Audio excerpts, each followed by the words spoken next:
Radio Mystery Theater presents...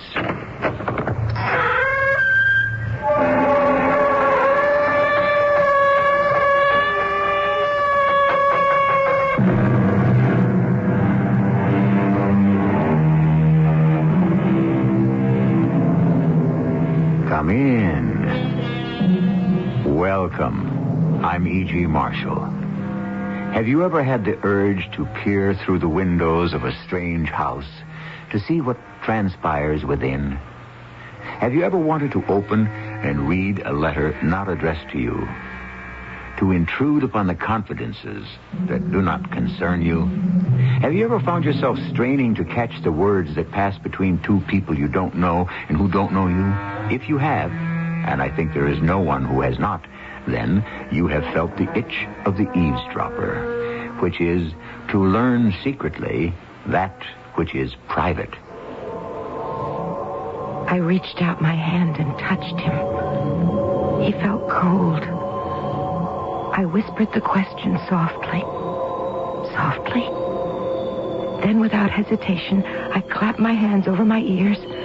I swung around, away from him. I looked straight ahead, and I rushed out.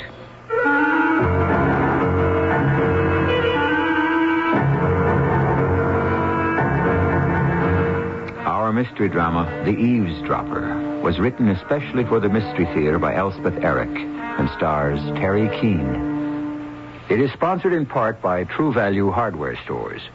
I'll be back shortly with Act One. Hi.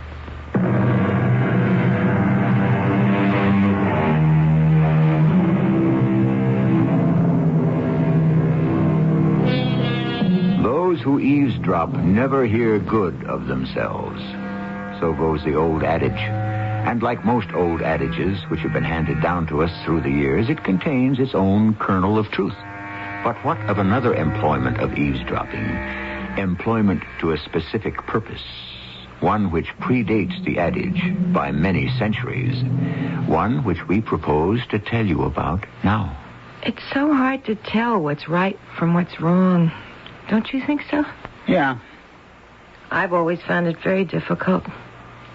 Maybe you don't have that trouble. Some people don't. Do you? Oh, I don't know. Yeah. Now, my husband had no trouble at all. He always knows what's right. But, of course, Martin is very brilliant. Martin graduated in the top 10 percentile of his class. I don't even know what percentile means, but I know it's very good. You know what it means? Percentage? Yeah, something like that. Very near the top, almost the best, something like that. Yeah, I think I'd like another drink. Sure about that? Pretty sure. Yeah, I'm sure. Okay. I'll go get it. What in the world am I doing here? Who is this man I'm talking to? How did I get here? What have I done? Okay. There you are. Oh, thank you very much. Hey, listen, am I bothering you? No, not at all. Because if I am, just say so. There's nobody else in the bar. It's still early. I don't know if it's right, a woman sitting at the bar all by herself. You think it's all right? Oh, they do it all the time these days. In other bars, too? All over. I only come to this bar, never any others, just this one.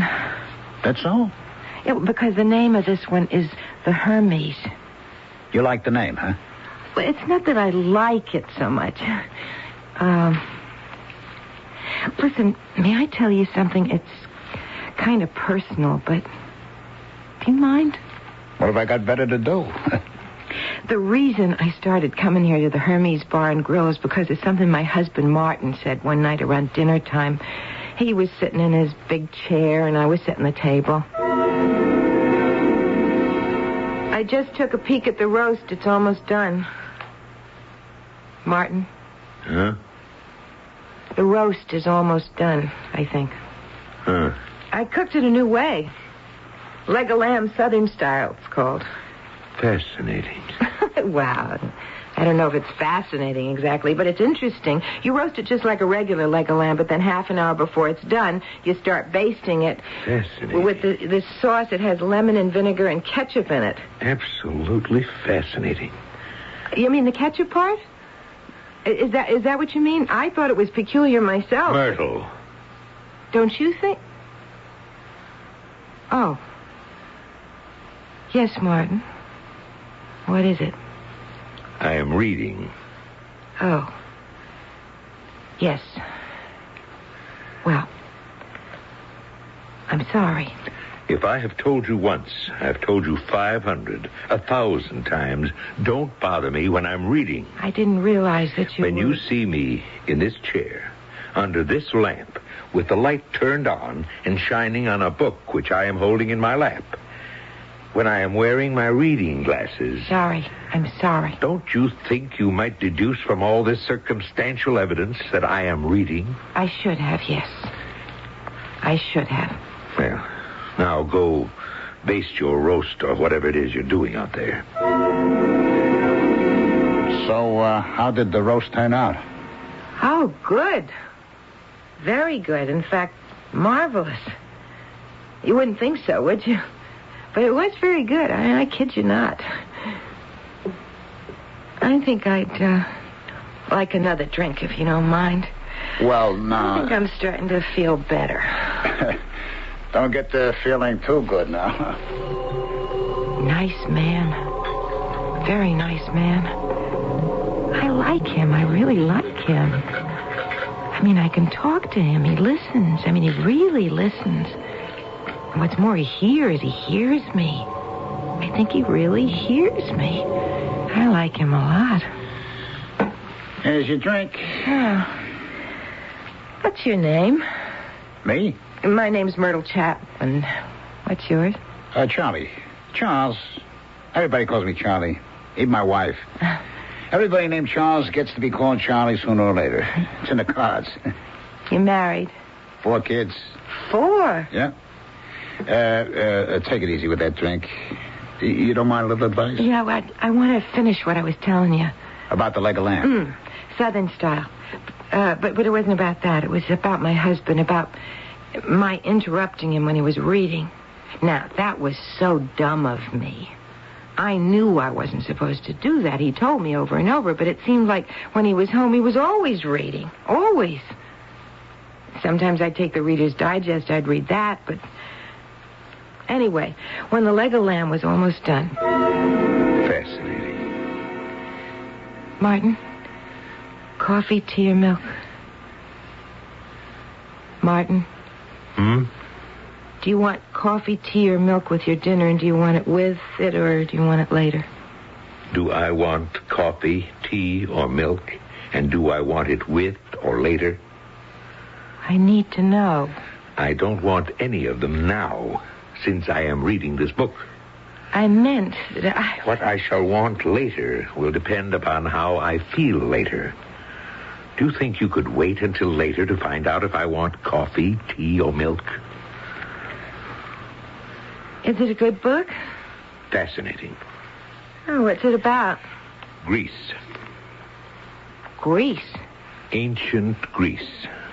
Oh, you mean the country, Greece. Greek civilization. Uh-huh. Its history, its mythology, its customs, its beliefs, everything. Well, maybe I ought to read it sometime. What is it that's fascinating? Well, for instance, the Oracle of Hermes. Hermes? An Olympian god, son of Zeus. Like the bar. What? Down the block, the Hermes Bar and Grill. I've never been inside of it, but it looks like a nice place. This is not about the Hermes Bar and Grill. It is about the Oracle of Hermes in Greece. There was a shrine there to the god Hermes, and when someone was depressed or in doubt, he would go to the shrine where there was a statue of Hermes. Is that so? Hey. Well, I don't know if the Hermes Bar... Are you interested in what I'm trying to tell you, or are you completely immersed in the Hermes Bar and Grill? Well, both. I don't know. I just thought... Where are you going? I'm going to make a phone call. But dinner's almost ready. Oh, dinner. How long? till I'm off the phone. Could I have another drink, Charlie? I think you've had enough, Mrs. Chapman. You call me Myrtle. You're not used to drinking, Myrtle. I knew that the first time you came in here. Yeah, but I'm getting used to it. Well, that's my point. And I like it. But that's just it. I don't like the taste of it, but I like what it does for me. That's what they all say. One more, please? Just one. And that's all. It was wrong. Well, maybe not wrong exactly, but it was sneaky. Not nice at all. I was ashamed of it. I told myself I shouldn't be doing it, but I did it anyway. And I'm glad I did it.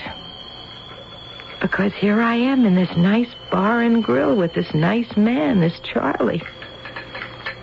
You really never know how things are going to turn out. Now, that's the last drink you're going to get out of me. Oh, thank you, Charlie. You're such a nice man. I don't know if I am or not. I'll bet your children are crazy about you. They're good kids. Oh, I was telling about how Martin went into the bedroom where the phone was. Oh, yeah. Well, now, I couldn't imagine who he'd be calling up at that hour with dinner practically on the table. Now, I never, since the day we got married, I never interfered with Martin in any way, shape, manner, or form. What he did was his business. It was my business to be his wife. Take care of his home, see he had clean clothes, sometimes, take care of... How many children did you say you have? 4. Yeah. What are their names? No, never mind. I was wanting to tell you the terrible, sneaky thing I did. Now, I hope you won't think that it's awful. Oh, I doubt if I will. I eavesdropped. You what? I eavesdropped. See, I listened in on his conversation. I listened to what he was saying on the telephone. Do you think that's awful? What was he saying? Well, I only heard part of it, but it was... Well, like he said, it was fascinating. Fascinating, Karen. Absolutely fascinating. You've read the satires of Juvenal, of course. Yes, I was sure you had. Remember the part about women's passion for having their fortunes told, how they'd run to an astrologer, anyone at all who'd interpret a dream? Of course you remember. I forget you're almost as well read as I am. Well, I have a new one for you. It seems that in Pharaoh there was a shrine to Hermes, and anyone who wanted an answer to a question, something troubling, perplexing, went to this shrine. There was a statue of Hermes there, and the troubled person, after making a donation, of course, to the shrine... Yes, a donation, what else? After that, he was permitted to ask a question of the god. Whisper it into the ear of the statue. Wait, hold on a minute, I'm not through. Right after asking the question, the questioner would, quick like a rabbit, put his fingers in his ears. Yes, stop up his ears so as not to hear anything. He'd keep his fingers in his ears till he left the shrine. Then, well, hold on. I'm about to tell you, Karen. Then he'd go about his business. Go home, wherever. Wait, I haven't given you the zinger. This is what makes it all so fascinating. On his way home, or wherever he was going, the very first thing he heard anybody say, anybody, anything, that was the answer to his question. How about that? I had to tell it to somebody, Karen. I knew you'd love it. What inventiveness, what imagination. Well, thanks for listening to me. I have to hang up anyway. Dinner on the table and all that. So long, Karen. See you tomorrow. That's what I heard him say. Now, maybe I haven't got it all quite right, but that was the sense of it. And the part about the god Hermes and how to ask the question, then put your hands over your ears tight, and leave the bar. I mean the shrine. Then take your hands away and listen to the first thing you hear anybody say. No matter what they said, no matter who they were. That would be the answer to your question. I got that part right. I know I have. So, you see, Charlie, that's why I started coming here. It is? You do understand, don't you? I don't know if I do, Myrtle. Why don't you let me bring you something to eat, huh? Like a sandwich? No, I don't a want chicken anything. sandwich, cup of coffee? No, How does that sound, I don't want Come on, anything. you sit right there. You just sit right there. Next to the statue of Hermes, huh? All right, that's it. You just put your little hand on his foot and you sit right there when I tell the chef. Nice chicken sandwich, all white meat, okay? Okay. Just sit there. I'll be right back. Oh, Hermes. I hope I've done the right thing. It's so hard to tell sometimes. Have I done the right thing this time? There are so many questions. We spend our lives asking, and no sooner is one answered than another arises. We go to our parents, we go to our teachers, we go to our priests, our rabbis, our ministers, and they do their best to give us answers, but the baffling truth is that while they are giving us answers, they are asking questions, too. I'll be back shortly.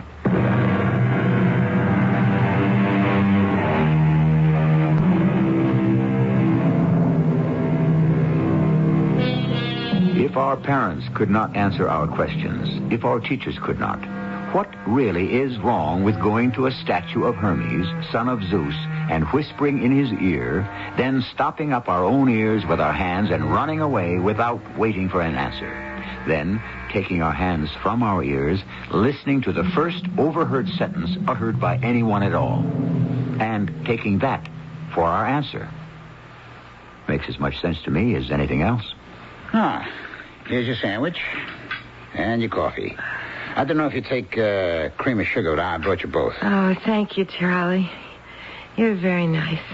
Now, you be nice to me and eat it, okay? Hey, place is starting to fill up, huh? Oh, yeah, some. Won't really get busy for a while yet.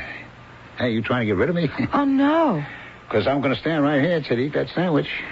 That lady that sits at the table by the window, the table for two, does she come in every day? No, not every day. Some days. She got a friend she meets here sometimes. Yeah, she was meeting somebody the first time I came in here, she told me.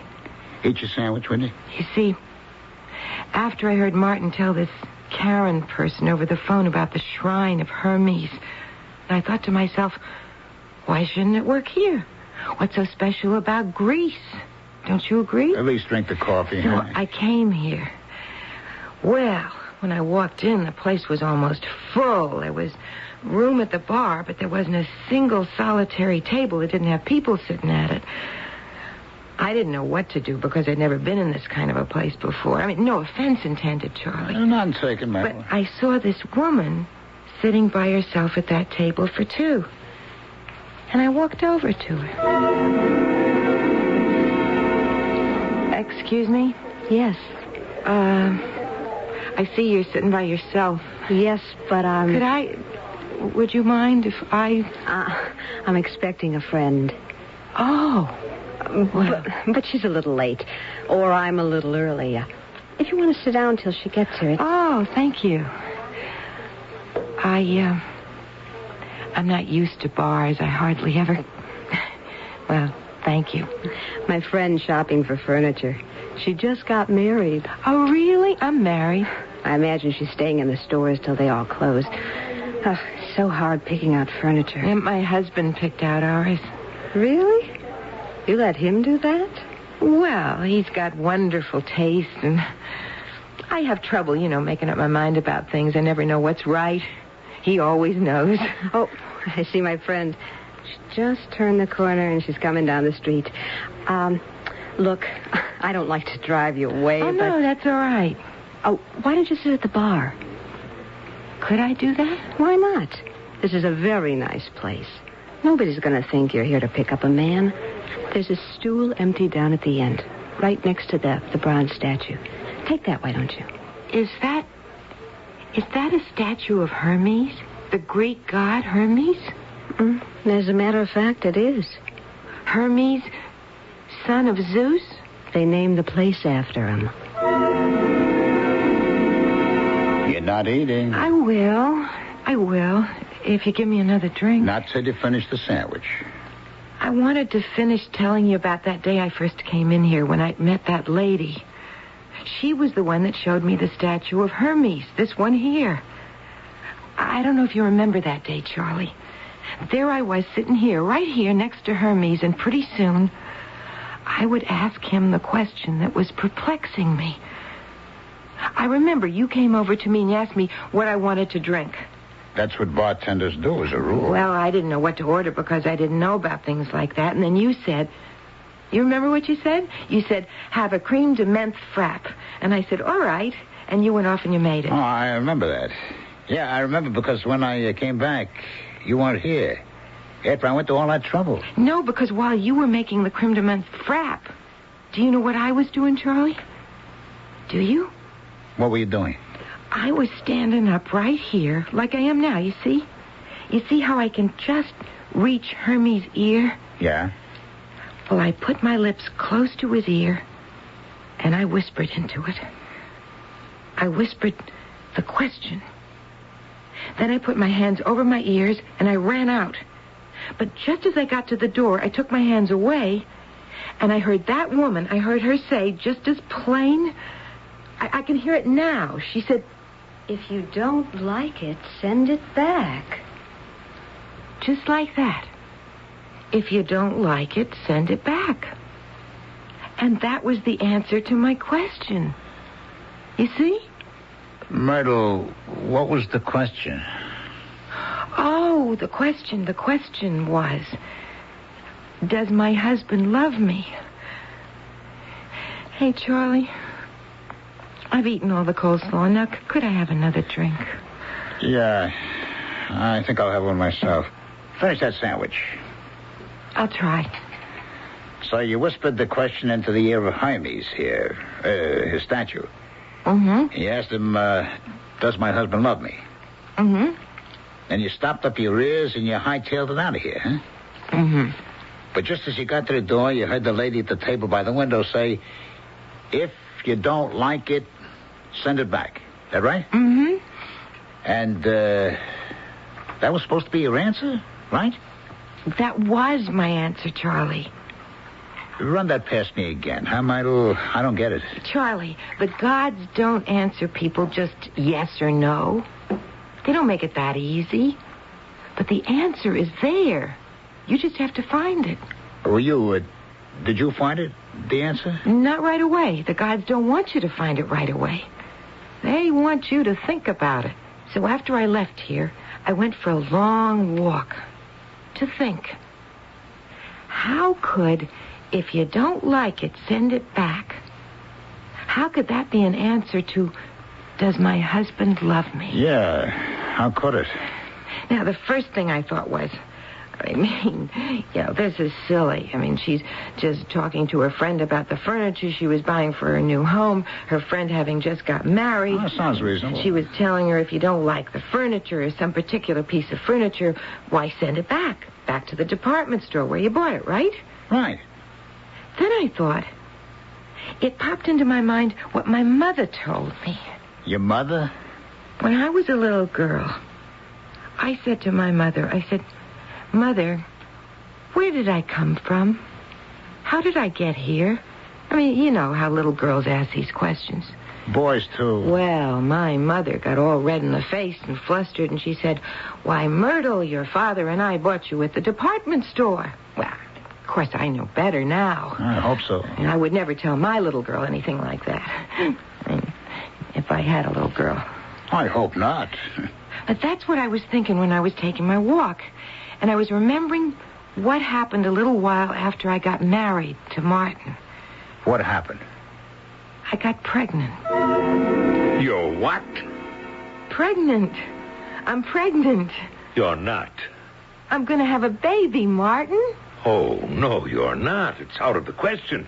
But I am. What's wrong with that? We're married and I love you. You love me. We're going to have a baby. What's wrong with that? Everything conceivable is wrong with that. I don't see what can be wrong about having a baby. I have my work. I have my studies. I can't have a child in the house. Why not? Interfering with everything, disrupting everything, messing up everything. It's out of the question. Absolutely out of the question. Why didn't you consult me about this before you went ahead and got yourself pregnant? I didn't get myself, Martin. Yes, you did. Deliberately. Well, get rid of it. Get rid of it? How can I get rid of it? It's here. Right here. Not yet. There's still time. You get rid of it. No, Martin, I couldn't do that. I couldn't possibly do that. All right, I'll arrange for it. There's someone I can call. I'll do it tomorrow. Someone you can call? A friend of mine. You sound like you were going to call up a department store or something. A good friend of mine. And have them come and pick up something you decided you didn't want, just like that. I don't want it. Take it back. But this is a baby, Martin. It's not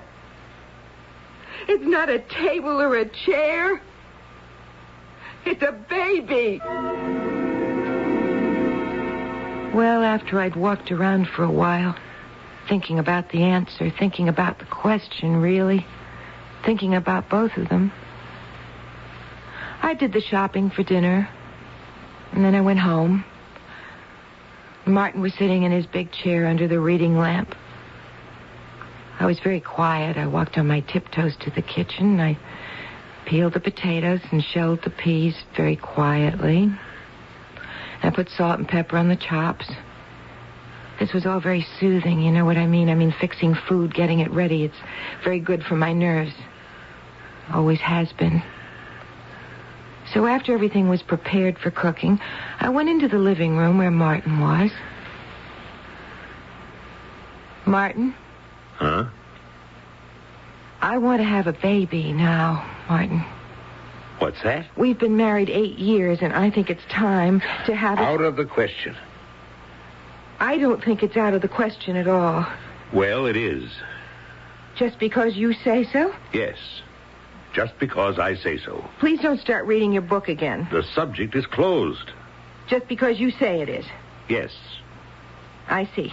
Good. Martin? Oh, for heaven's sake, what? I'm going to. Going to what? Have a baby. And I'm not going to send this one back like the last time. Are you trying to tell me you're pregnant? Right now? Not yet, but I'm planning to get pregnant, and this time... You'll do no such thing. Oh, yes, I will. I'm a woman, I'm your wife, and we can afford it, and I'm going to get pregnant and have it. You can have your work and your books, and I'll have my baby. No, you won't. Yes, I will. I've made up my mind. You won't. You won't because I won't give you the chance to. Do you understand? I won't come near you. I won't touch you. I won't have anything to do with you if that's what it takes to keep you from having a child. Do you understand that? Well, do you? I'm going to start dinner. What did you do? I went out to the kitchen and started dinner. You didn't say anything? That's when I began coming in here regularly. I thought Hermes could help me, and in a way, he did. He gave me the answer, in a way. I asked him if my husband loved me, and I found out he didn't. Son of a gun. But that just left me with another question. What was that? Do I love my husband?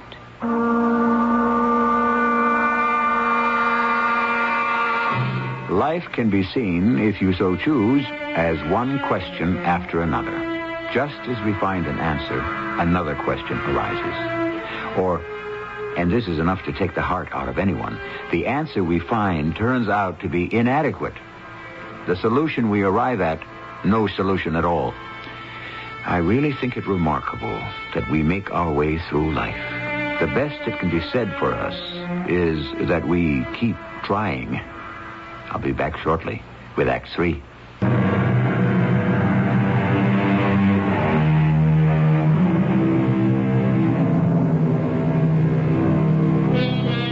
The thing that interests me about the Oracle of Hermes is the stipulation that the questioner should not listen for the answer, should, in fact, go to great pains to avoid hearing it. Makes you wonder, doesn't it? How many answers lie ready at hand, If only we would take our fingers from our ears and listen. Oh, how could you love a man like that, Myrtle? You're entitled to have a kid. Every woman's entitled.